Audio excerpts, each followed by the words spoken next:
odakint most szörnyek járnak. Szörnyek, akik gyerekeket bántottak.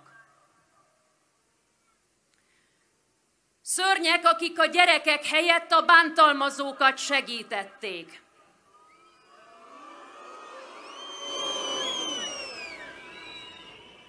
Szörnyek, akik urambátyám alapon kegyelmet osztogatnak.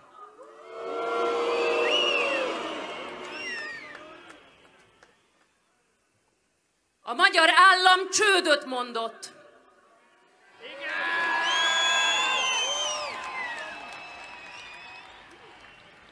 És nem csak akkor mondott csődöt, amikor nem tett érdemben semmit, hogy megvédje a bicskei gyermekotthon lakóit.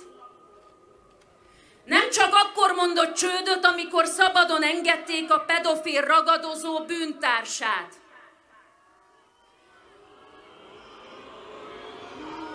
Hanem csődöt mond most is, ma is, ebben a percben is, amikor nincs egy mindenre kiterjedő, átlátható és független vizsgálat, ami tisztázná a felelősséget, hogy kik tudtak a kegyelemről, kik engedélyezték, kik intézték.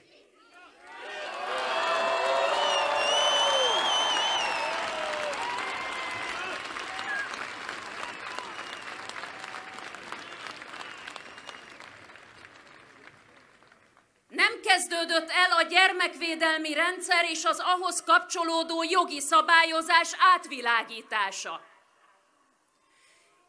És természetesen nem tudjuk azt sem, hogy a kegyelem maffia a pedofil segítőn és erőszakos szélső jobboldaliakon kívül kiket engedett még el.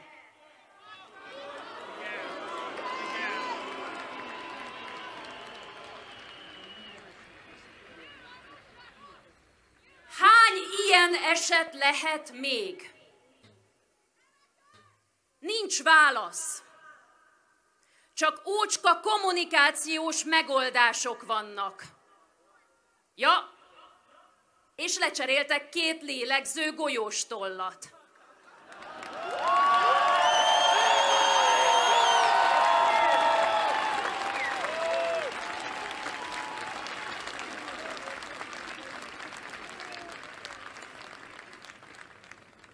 A köztársasági elnök az alávaló kegyelmi döntés után nem kérdésekkel, ügyészekkel, újságírókkal néz szembe, hanem a pénzes postással.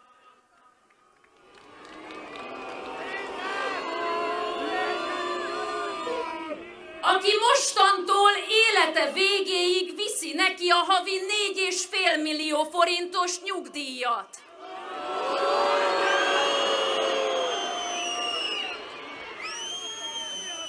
A hallgatás bérét.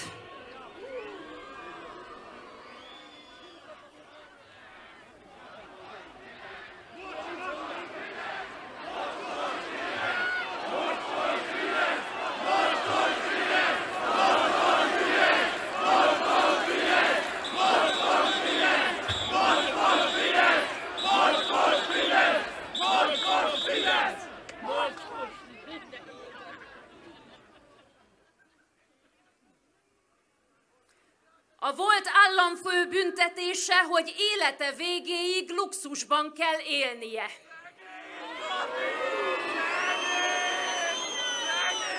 Az általatok is fizetett komornyikkal, titkársággal, szolgálati autóval, és még a magánkórházi számláit is ti fizetitek, mert nyilvánvaló, hogy nem fog állami kórházba menni.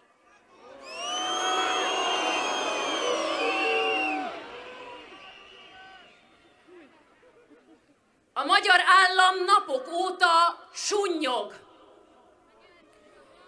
Az állampárt gyermekvédelem alatt a politikai ellenfeleinek buzizását és démonizálását érti.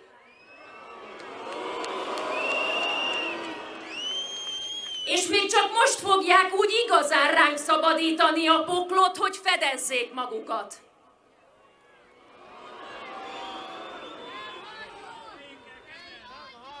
Nem hagyjuk! Nem hagyjuk! Nem hagyjuk!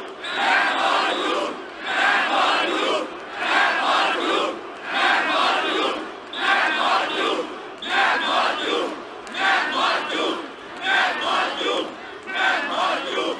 Nem hagyjuk! Nem hagyjuk! Nem hagyjuk! Pedig tehetnék azt is, ami helyes. Az oktatás, a szociális rendszer, az egészségügy, a gyermekvédelmi hatóságok megerősítése. Ez lenne a gyerekvédelem.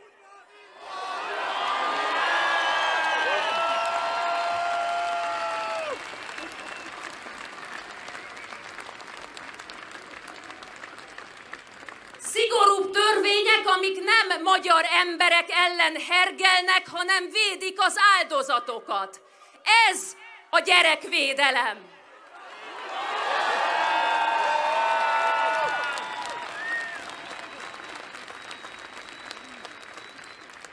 Érzékeny, felkészült, az áldozatokra fókuszáló hatóságok.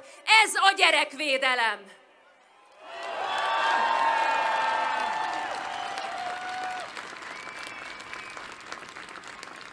Tisztességes fizetés azoknak, akikre a gyermekeinket bízzuk.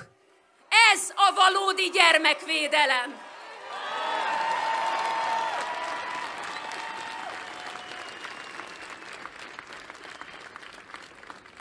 És nem egy-egy látszatintézkedésre van szükség, hanem a rendszer teljes átalakítására.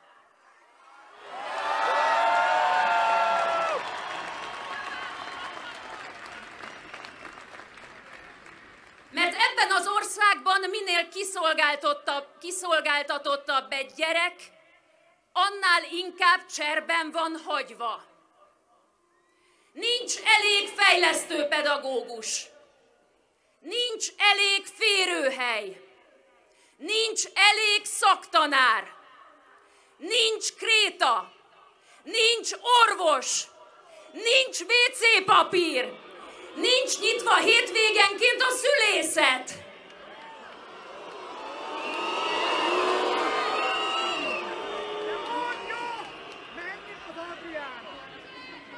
A tápszer drága, a gyümölcs drága, a menzakaja, a kórházi koszt ehetetlen moslék.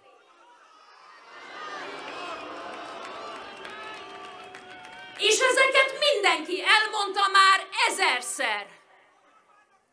Hiába, ahogy 13 éve hiába fordultak a hatósághoz a bántalmazott bicskei gyerekek. Azt a választ kapták a hatalomtól, hogy minden rendben, nincs itt semmi látnivaló.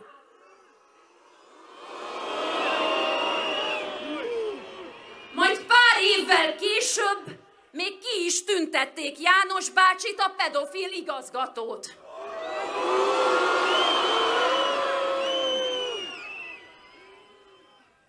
Nem megfigyelőket, szakpszichológusokat, revizorokat küldtek, hanem egy bronz érdemkeresztet.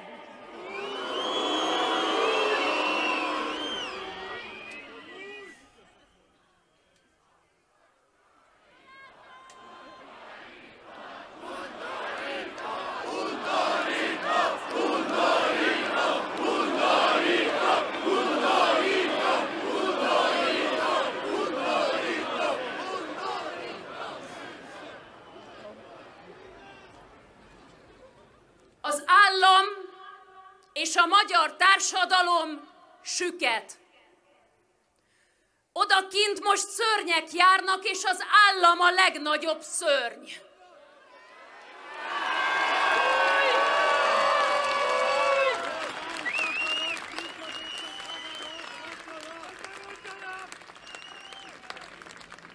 De az a társadalom, társadalom sem jobb nála, ami csendben tűr.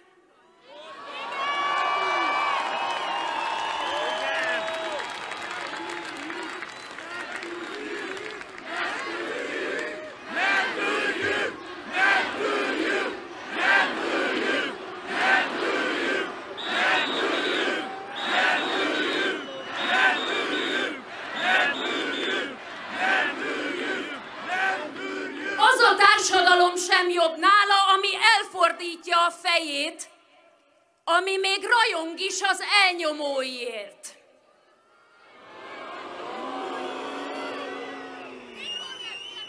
A kegyelmi botrány egyik fontos tanulsága, hogy a magyar állam szörnyetegek búvóhelye. A másik fontos tanulsága, hogy a szörnyállam nem csak jobb és bal, hanem a fent és lent tengelyen is széthasítja a társadalmat.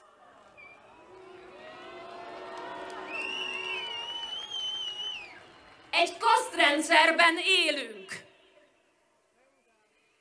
Más jog, más szabályok vonatkoznak azokra, akiknek kutyabőrük van.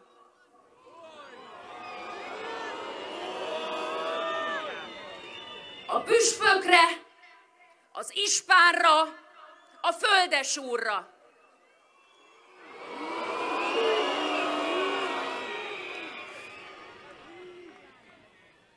Ha a bicskei pedofil segítő megúszta, milyen védelmet élvezhetnek a valóban hatalmasok? És nem csak arról van szó, hogyha ki akarnak menni a reptérre, nekik van egy szirénázó konvojuk, Gálvölgyi János meg órákat vár a mentőre. Curtis anyját meg kidobja a betegszállító, mint egy zsák szenet a hidegbe.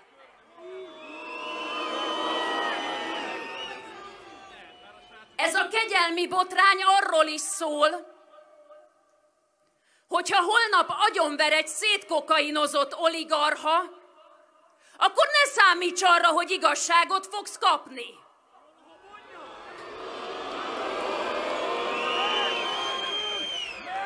Épp úgy áttaposnak majd a sérelmeden, ahogy a bicskei gyerekeken.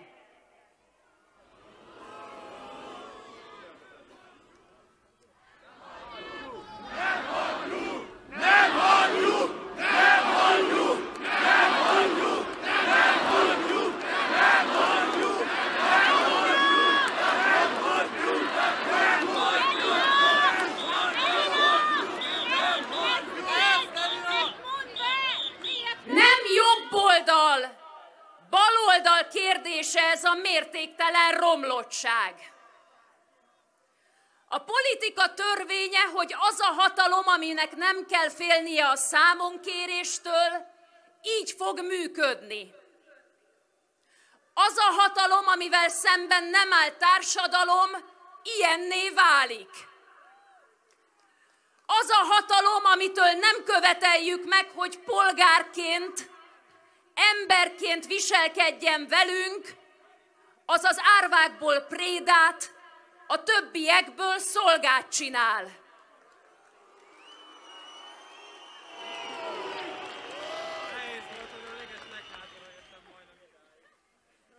Mióta bejelentettük ezt a rendezvényt, visszatérő kérdés, hogy jó, de mi lesz utána? Unjuk már, hogy kijövünk, hazamegyünk, és nem történik semmi.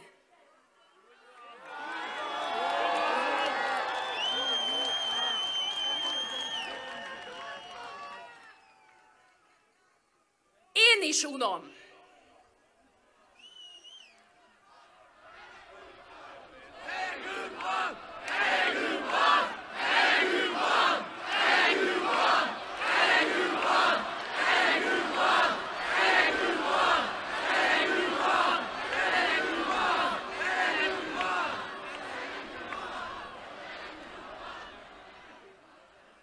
Szóval mi lesz utána?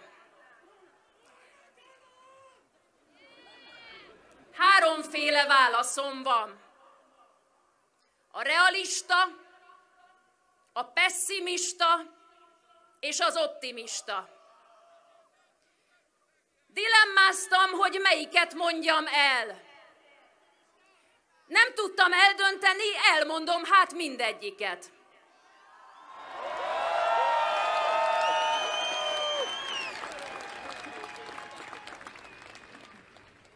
A realista válasz, hogy a mi eszközeink eddig tartottak. Nem akarunk politikai hatalmat. Csak segíteni szeretnénk, és ehhez a civilséget használjuk. Az áldozatok mellé állunk nyilvánossággal, cselekvéssel és adománnyal, amiről Gulyás Marci fog hamarosan beszélni.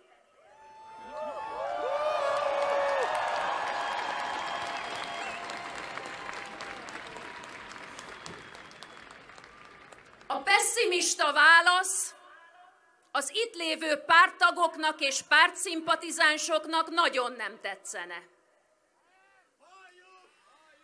A többiek pedig bár egyetértenének, azt gondolnák, hogy ezért a kárállásért fölösleges volt a péntek estéjüket erre a rendezvényre áldozni. De van egy optimista verzió. Igaz, hogy egy ilyen tüntetés nem változtatja meg a világot, de megváltoztathat minket.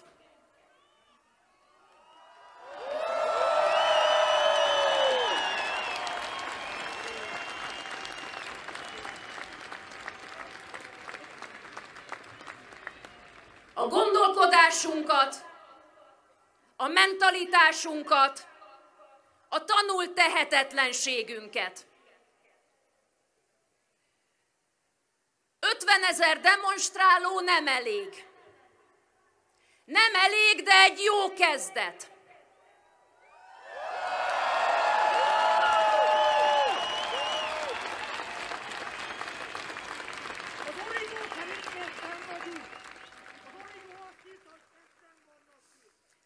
Nem az út vége, hanem az út eleje.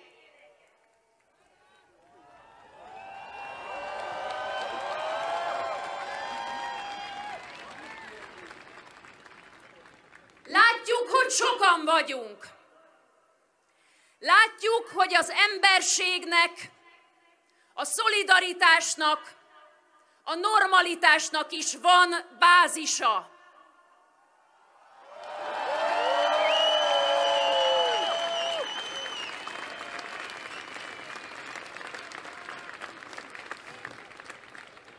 Ha ezt a kiállást nem az utolsó előtti lépésnek látjuk, hanem az elsőnek, akkor újra van remény.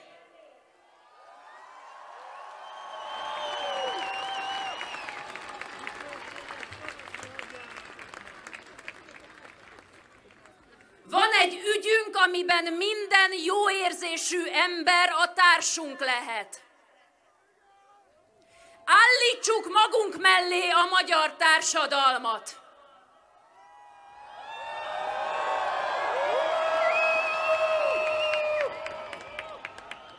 Állítsuk a bántalmazottak, a gyengék, a kiszolgáltatottak mellé a magyar embereket.